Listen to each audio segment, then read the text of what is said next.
नमस्कार, मी संस्कृती आणि आपण पाहत आहात नवा मराठा।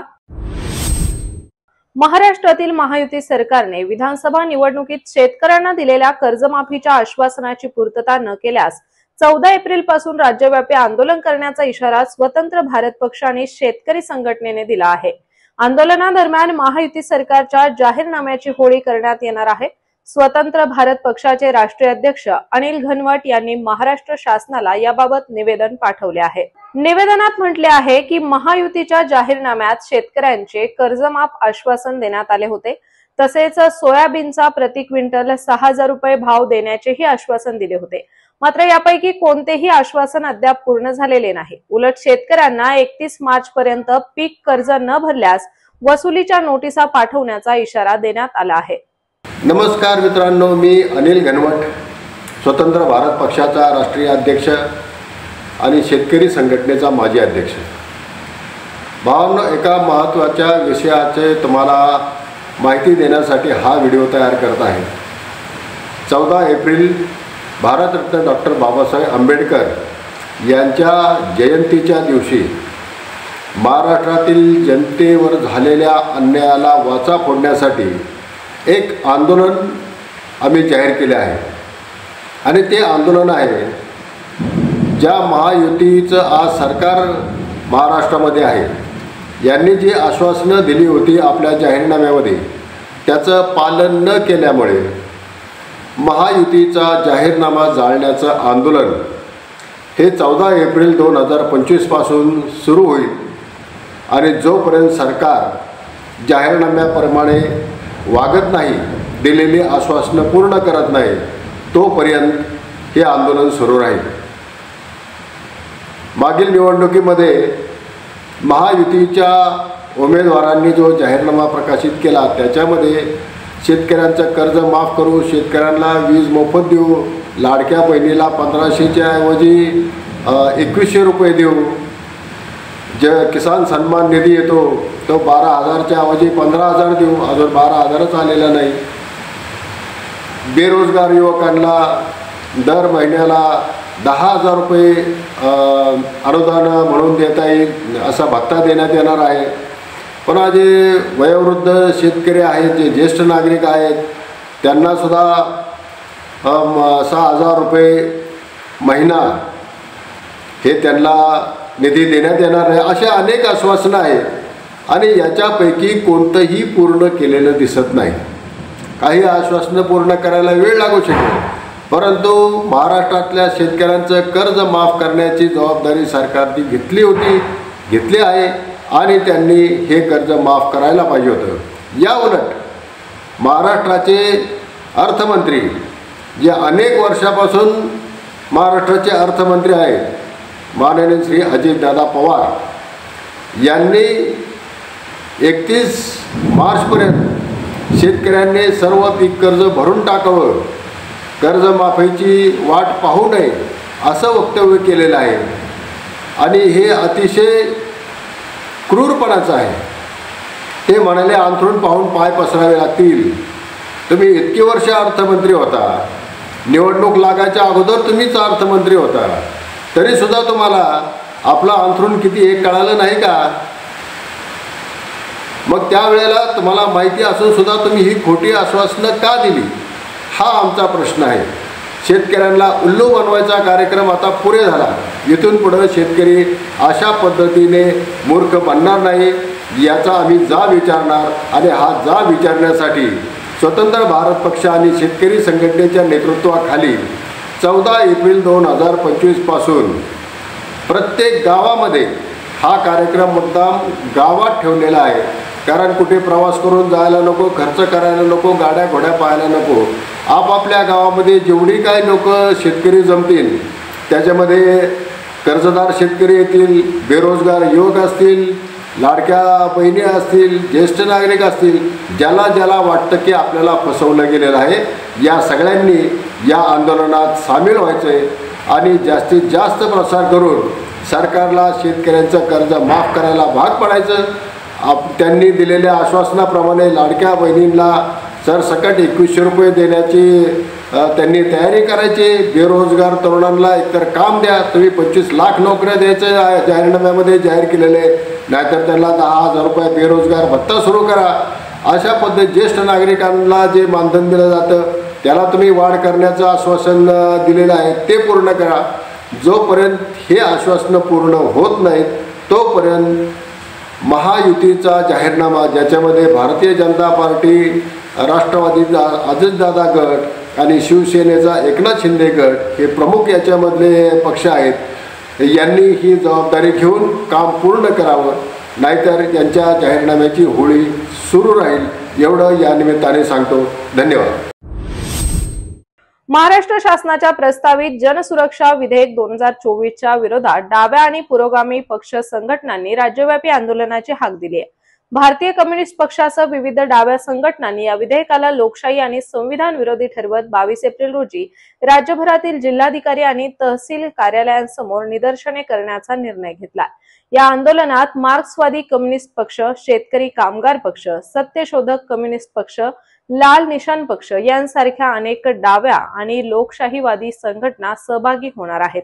या विधेयकाला विरोध करण्यासाठी जनसुरक्षा विधेयक विरोधी समिती स्थापन करण्यात आली असून तातडीने कृती कार्यक्रम हाती घेण्यात आला आहे. छत्रपती संभाजीनगर महामार्गावर महापालिका ते सार्वजनिक बांधकाम विभाग कार्यालयादरम्यान चुकीच्या पद्धतीने टाकण्यात आलेले स्पीड ब्रेकर त्वरित हटवण्याची मागणी राष्ट्रवादी काँग्रेस पार्टीच्या ओबीसी विभागाने केली आहे. या स्पीड ब्रेकरमुळे अपघातांना निमंत्रण मिळत असून नागरिकांना मोठा त्रास सहन करावा लागत आहे, असे निवेदनात नमूद करण्यात आले आहे.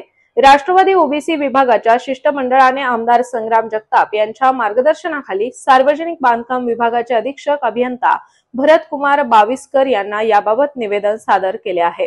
आज सार्वजनिक बांधकाम विभागाला राष्ट्रवादी ओबीसी विभागाच्या वतीने व समस्त नागरिक शहरातल्या नागरिकांच्या वतीने जे आता जे स्पीड ब्रेकर टाकले, नियमाबाह्य स्पीड ब्रेकर टाकलेले संभाजीनगर महामार्गावर, तर आम्ही आता संबंधित पीडब्ल्यूडीच्या अधिकाऱ्यांना निवेदन दिलं आहे की तुम्ही ते जे असे म्हणजे नियमाबाह्य स्पीड ब्रेकर टाकले ज्या राष्ट्रीय महामार्गावर, राज्य महामार्गावर, ते त्वरित काढण्यात यावे.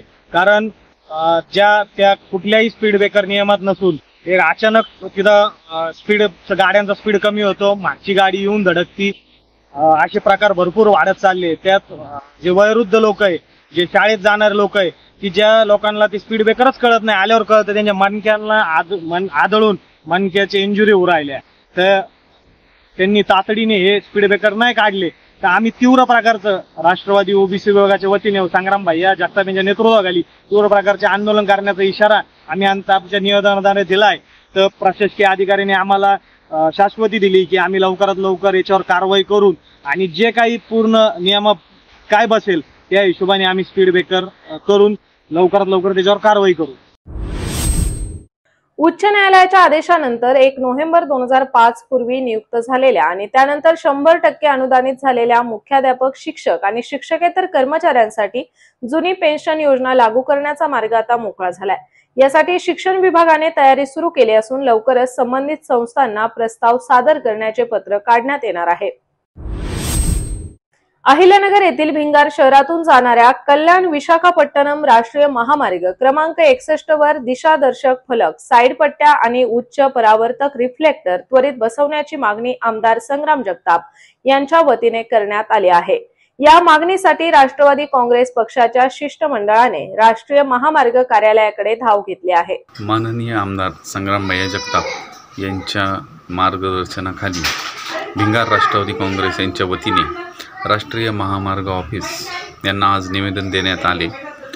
नुकताच भिंगार शहरातून जो विशाखापट्टणम हायवे जात आहे या रस्त्याचं डांबरीकरण झालेलं आहे आणि संध्याकाळी व त्यानंतर रात्री या रस्त्यावर एवढा अंधार असतो की यामध्ये अपघात होण्याची शक्यता टाळता येत नाही.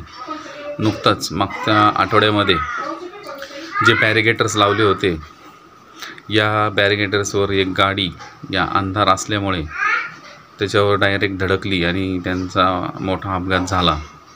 हे असे अपघात किंवा एक मोठी हानी यापुढे होऊ नये यासाठी आम्ही भिंगार राष्ट्रवादी संग्रामय्या जगताप यांच्या मार्गदर्शनाखाली या रस्त्याला पांढऱ्या पट्ट्या माराव्यात, लाईट रिफ्लेक्टर बसवावेत, दिशादर्शक बसवावेत या संबंधीचे निवेदन आज राष्ट्रीय महामार्गाचे अधिकारी अजित गायके साहेब यांना सर्व शिष्टमंडळाच्या वतीने आज देण्यात आले व लवकरच हे आश्वासन ते पूर्ण करतील अशी त्यांनी ग्वाही दिली। याबद्दल धन्यवाद। संत ज्ञानेश्वर महाराजांचे 750वे जन्मवर्ष मोठ्या उत्साहात राज्यभर साजरे केले जाणार आहे अशी घोषणा राज्याचे सांस्कृतिक मंत्री आशिष शेलार यांनी केली। ते तारकेश्वर गडाच्या नारळी सप्ताहात बोलत होते। यावेळी महंत आदिनाथ शास्त्री महाराज आणि निरूपणकार गणेश शिंदे यांच्यासह अनेक वारकरी बांधव उपस्थित होते। संत ज्ञानेश्वर महाराजांनी सर्वसामान्य माणसासाठी ज्ञानाची कवाडे उघडली। त्यांनी तत्कालीन समाजातील वाईट रूढींविरुद्ध बंड पुकारले, परंतु त्यांचे हे बंड सर्वसामान्यांच्या कल्याणासाठी होते। विश्वाच्या कल्याणासाठी प्रार्थना करणाऱ्या ज्ञानेश्वर महाराजांचे हे 750वे जन्मवर्ष राज्यभर मोठ्या दिमाखात साजरे करण्यात येणार आहे। अहिल्यानगर सावेडी येथील आनंद योग केंद्राच्या साधकांनी माऊली सेवा प्रतिष्ठान संचलित मनगाव प्रकल्पाला भेट देऊन निराधार मनोरुग्णांसाठी उदार हस्ते आर्थिक मदत केली। केंद्रातील सदस्यांनी 75,000 रुपयांची देणगी देऊन या सामाजिक कार्याला पाठिंबा दर्शवला। तसेच मनगाव प्रकल्प हा बेघर मनोरुग्ण महिला आणि त्यांच्या मुलांसाठी मायेचे घर ठरला आहे। माऊली सेवा प्रतिष्ठानच्या कार्याची माहिती मिळाल्यानंतर आनंद योग केंद्राच्या साधकांनी प्रकल्पाला भेट दिली आणि येथील कार्याचा अनुभव घेतला आहे।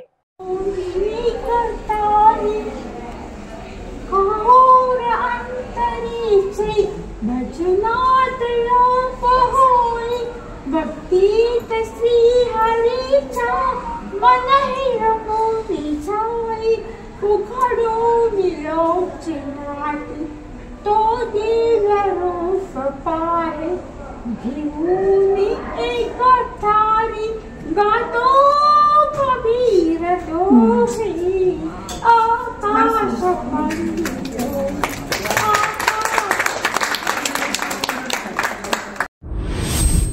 अहिल्यानगर मधील प्रसिद्ध व्यापारी बँक अहमदनगर मर्चंट्स कोऑपरेटिव्ह बँकेने मागील आर्थिक वर्षात उत्कृष्ट कामगिरी करत तब्बल 7 कोटी 3 लाख रुपयांचा निव्वळ नफा कमावला आहे।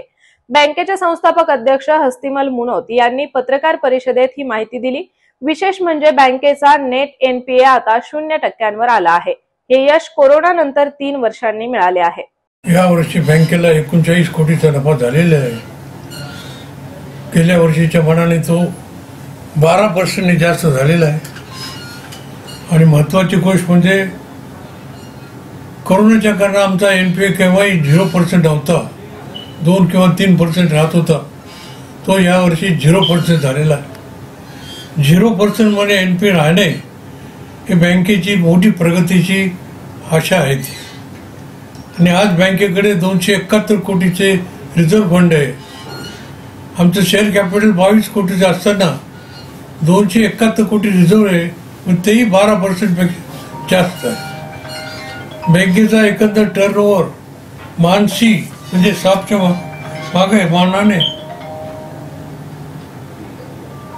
12.40 झालेला आहे। म्हणजे एका स्टाफकडे वर्षाचं एका दिवसाचं वर्षाचं टोटल वर्षाचं 12,40,00,000 टर्नओव्हर त्यांनी ॲव्हरेज झालेला आहे।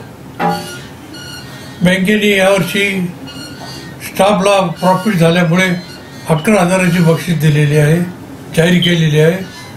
आणि बँक डिव्हिडंड सुद्धा यावर्षी 15% देणार आहेत।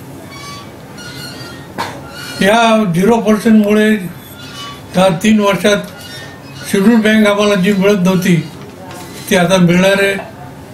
आता ठराव केलेला आहे, त्याप्रमाणे परत 0%चे पेपर जातील तेव्हा त्याची परवानगी येईल। लवकरच आम्ही 4-5 नवीन ब्रँचेस काढण्याचा विचार करीत आहोत आणि निश्चित काढणार आहोत। अहमदनगर मर्चंट बँक यावर्षी नवीन CBS सिस्टीम कार्यरत करत आहे, ज्यामध्ये नवीन अद्ययावत ज्या काही सेवा आहेत ते आपल्या खातेदारांना कमी वेळात जास्तीत जास्त सेवा देता येतील। मला फार आनंद होतो की आमचे सर्व कर्मचारी वृंद, संचालक मंडळ व विशेष करून आमचे संस्थापक चेअरमन श्री अस्थिमलजी मनोज साहेब यांच्या पुढाकाराने बँक प्रगतीपथावर आहे, असेच पुढेही प्रगती करत राहील व सर्व आमचे जे विश्वास ज्यांनी आमच्यावर ठेवला, आमचे सर्व खातेदार, ठेवीदार, सभासद यांचंही मी खूप खूप अभिनंदन करतो. धन्यवाद. श्री गुरु माऊली संगीत विद्यालयाच्या वतीने रामनवमीच्या निमित्ताने एका विशेष कार्यक्रमाचे आयोजन करण्यात आले आहे. आज अयोध्या सजली या नावाने होणाऱ्या या भक्तिमय कलाविष्कारात गायन, वादन, नृत्य, नाट्य आणि काव्य या विविध कलांच्या माध्यमातून प्रभू श्रीरामांची कथा सादर केली जाणार आहे. हा कार्यक्रम 6 एप्रिल रोजी सायंकाळी 5 वाजता कल्याण रोडवरील नेप्ती येथील थोरले श्रीराम मंदिरात आयोजित करण्यात आला आहे. कोतवाली पोलीस ठाण्याच्या हद्दीत झालेल्या रोड रॉबरीच्या गुन्ह्यात पोलिसांनी मोठी कारवाई केली आहे. 4 डिसेंबर 2024 रोजी केडगाव परिसरात एका कुटुंबाला लुटण्यात आले होते. या गुन्ह्यातील 4 तोळे वजनाचे सोन्याचे दागिने पोलिसांनी आरोपींकडून जप्त केले असून न्यायालयाच्या आदेशानंतर ते फिर्यादीला परत करण्यात आले आहेत. रितेश सुरेश पटवास या फिर्यादीचे नाव आहे. माझे नाव रितेश सुरेश पटवास. दिनांक 4/12/2024 रोजी मी पुणे येथून पाथर्डी येथे परतीचा प्रवास करत असताना मी व माझे कुटुंब, माझी आई व पत्नी असे 3 जण परतीच्या प्रवासासाठी येत होतो. सदरील सुमारे पहाटेच्या वेळेस कन्हैया हॉटेल समोर माझ्यावर रोड रॉबरी हा प्रकार घडला होता. त्यामध्ये माझी आई व पत्नी यांच्या गळ्यातील मिनी गंठन सुमारे 6.25 तोळे ऐवज हा चोरट्यांनी नेला होता. तर त्यामुळे सदरील गुन्हा हा कोतवाली पोलीस स्टेशन येथे नोंदवण्यात आला होता. तर या गुन्ह्यातील तपास लवकरात लवकर करून वरिष्ठांनी लक्ष घालून म्हणजेच श्री अमोल भारती साहेब, तसेच PI दराडे साहेब, तसेच सपोनी योगिता कोकाटे मॅडम यांचे सहकार्य खूप मोठ्या प्रमाणात लाभले व यांनी आम्हाला आमचे सुमारे 4 तोळे सोने असे परत मिळवून दिले. तर त्याबद्दल मी कोतवाली पोलीस स्टेशन व पूर्ण स्टाफचा खूप खूप आभारी आहे. अहिल्यानगर शहरातील माळेवाडा भागातील ब्राह्मण गल्लीत असलेल्या शंकर महाराज मंदिरात दिवसा ढवळ्या चोरीची घटना घडली आहे. एका अज्ञात महिलेने सकाळी 8:30च्या सुमारास मंदिरात प्रवेश करून 1650 रुपये किमतीचे पूजेचे साहित्य चोरून नेले. या घटनेमुळे परिसरात खळबळ उडाली आहे. या चोरीमध्ये तांब्याचे भांडे, तांब्याचा ग्लास, तांब्याचे कमंडलू आणि तांब्याचे फुलपात्र यांचा समावेश आहे. या प्रकरणी कमलेश जंजाळे यांनी कोतवाली पोलीस ठाण्यात तक्रार दाखल केली आहे. पोलिसांनी अज्ञात महिलेविरुद्ध गुन्हा नोंदवून तपास सुरू केलाय. अहिल्यानगर येथील सावेडी उपनगरातील ज्येष्ठ नागरिक मंचच्या त्रैवार्षिक निवडणुकीत नवीन कार्यकारिणीची बिनविरोध निवड झाली आहे. संस्थेच्या कार्यकालात नुकतीच ही प्रक्रिया पार पडली. निवडणुकीत शरद कुलकर्णी यांची अध्यक्षपदी निवड झाली आहे, तर उपाध्यक्ष म्हणून बलभीम पांडव आणि स्नेहल वेलणकर यांची निवड झाली आहे. बाजीराव जाधव कोषाध्यक्ष म्हणून काम पाहणार आहेत. सहकार्यवाह म्हणून मोरेश्वर मुळे आणि माधवी कुलकर्णी यांची निवड झाली आहे. कार्यकारिणी सदस्य म्हणून संतोष गोरे, हरिश्चंद्र थिगळे, शुभदा जहागीरदार आणि पुष्पा कोरे यांची निवड करण्यात आली आहे. आदर्श गाव हिवरे बाजार येथील यशवंत माध्यमिक विद्यालयाचा इयत्ता 8वीतील विद्यार्थी आर्यन राहुल बर्वे याने राष्ट्रीय आर्थिक दुर्बल घटक शिष्यवृत्ती परीक्षेत उत्कृष्ट यश मिळवले आहे. महाराष्ट्र राज्य परीक्षा परिषद पुणे यांच्या वतीने घेण्यात आलेल्या या परीक्षेत आर्यनने गुणवत्ता यादीत स्थान पटकावले आहे. अहिल्यानगर येथील सिंधी जनरल पंचायत ट्रस्टच्या वतीने सिंधी समाजाचे आराध्य दैवत भगवान झुलेलाल देव यांच्या 1075व्या जयंतीनिमित्त तसेच सिंधी नववर्षाच्या स्वागतासाठी चेडीचंड महोत्सव 2025 मोठ्या उत्साहात साजरा करण्यात आला. सावेडी रोडवरील संजोग लॉन्स येथे आयोजित केलेल्या या कार्यक्रमात शहर आणि परिसरातील हजारो सिंधी बांधवांनी सहकुटुंब भाग घेतला, ज्यामुळे परिसराला एका उत्सवी वातावरणाचे स्वरूप आले होते. करिअर कट्टा या उपक्रमाअंतर्गत पुणे विभागीय स्तरावर आयोजित केलेल्या स्पर्धेत अहमदनगर महाविद्यालयाने उत्कृष्ट कामगिरी करत प्रथम क्रमांकाचा पुरस्कार पटकावला आहे. या स्पर्धेत महाविद्यालयाने जिल्हा स्तरावरही पहिला क्रमांक मिळवला होता। तर अशाच माहितीपूर्ण बातम्यांसाठी चॅनलला सबस्क्राईब नक्की करा।